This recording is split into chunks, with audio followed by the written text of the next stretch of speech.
जगतकर्ता की आज्ञा से ही कर्म फल प्राप्त होता है। क्या कर्म सर्वश्रेष्ठ है? नहीं, वह कर्म जड़ है।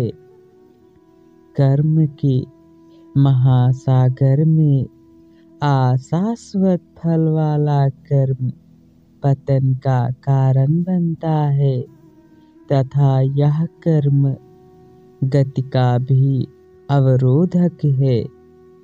स्वार्थ रहित ईश्वर अर्पण बुद्धि से किया गया कर्म चित्त को शुद्ध करता है तथा मुक्ति का साधन बनता है। जगत के प्रति ईश्वर की बुद्धि रखकर सेवा करना ही अष्टमूर्तिधारी ईश्वर की पूजा है। जगत के प्रति जो कोई ईश्वर की बुद्धि रखकर संसार की सेवा करता है, यह सेवा ही अष्टमूर्तिधारी ईश्वर की पूजा है। ईश्वर की स्तुति करना उत्तम है, किंतु इससे सूक्ष्म और श्रेष्ठ जप है। यह जप 3 प्रकार का है, उच्च, मंद और मानस जप। यह क्रम से उत्तरोत्तर श्रेष्ठ माना गया है।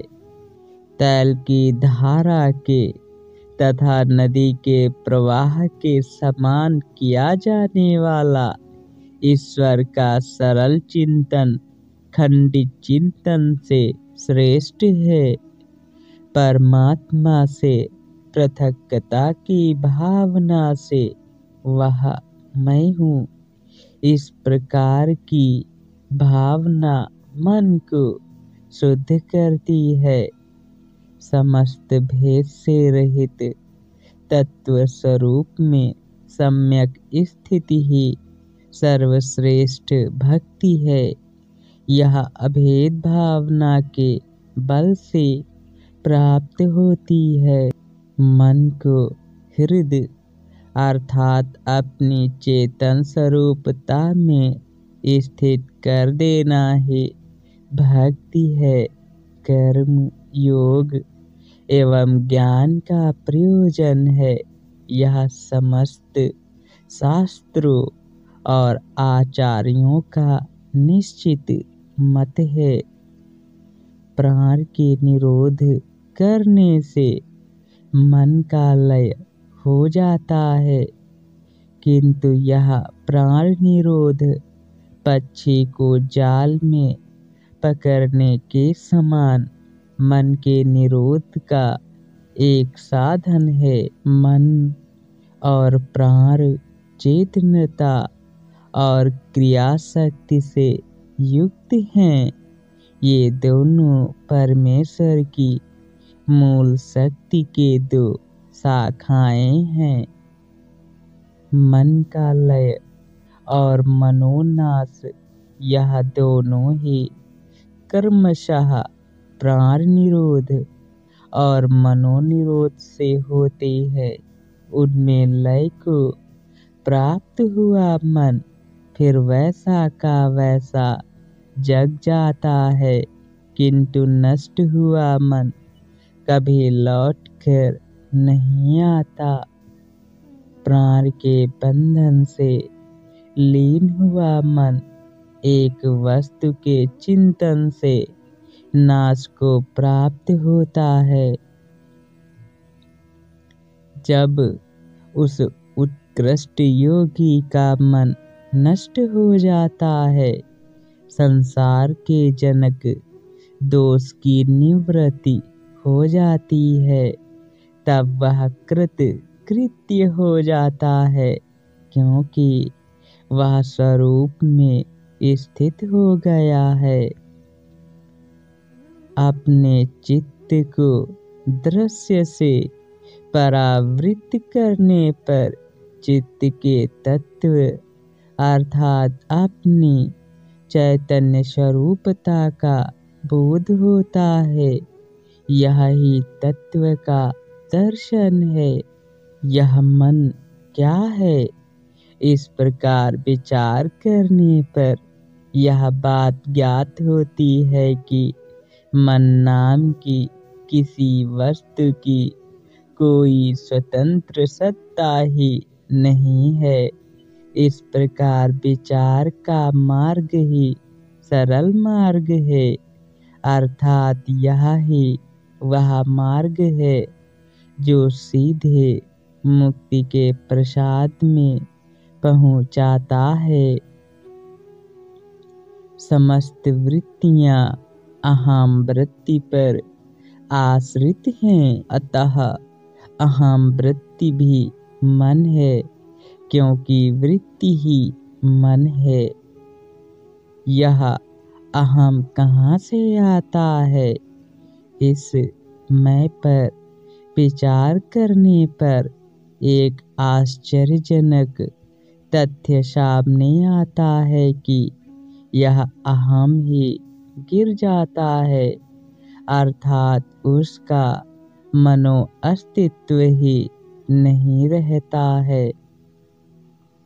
अहम के नाश होने पर उसके सार रूप परिपूर्ण सत्य तत्व अहम की तरफ से स्फुरित होता है, या अहम को केंद्र में रखकर जब शोध करा जाए तो उसका लक्ष्यार्थ वह होता है जो अलय सत्ता वाला तत्व है।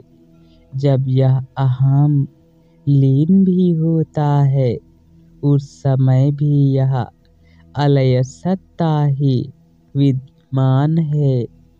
हम यह शरीर रूप विग्रह नहीं है, ना हम इंद्रियां हैं, ना प्राण हैं, और ना ही बुद्धि और अंधकार स्वरूप हैं, किंतु हम एक सत स्वरूप हैं।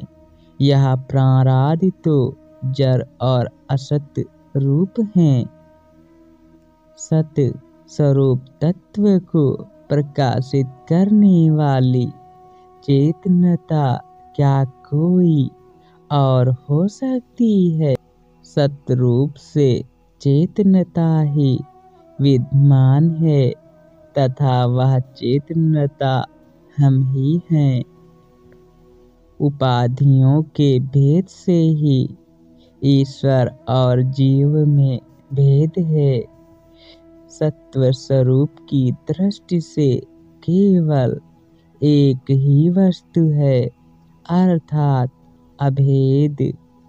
उपाधियों का अपवाद करने पर स्वस्वरूप आत्मा का दर्शन होता है। यह ही ईश्वर का दर्शन है। ईश्वर का दर्शन अपनी आत्मा की तरह ही होता है। आत्मा अद्वय होने से आत्म स्वरूप में सम्यक स्थिति ही आत्मदर्शन है, और यही आत्म निष्ठा है। मन ज्ञान तथा अज्ञान से रहित चैतन्य ही शुद्ध ज्ञान है।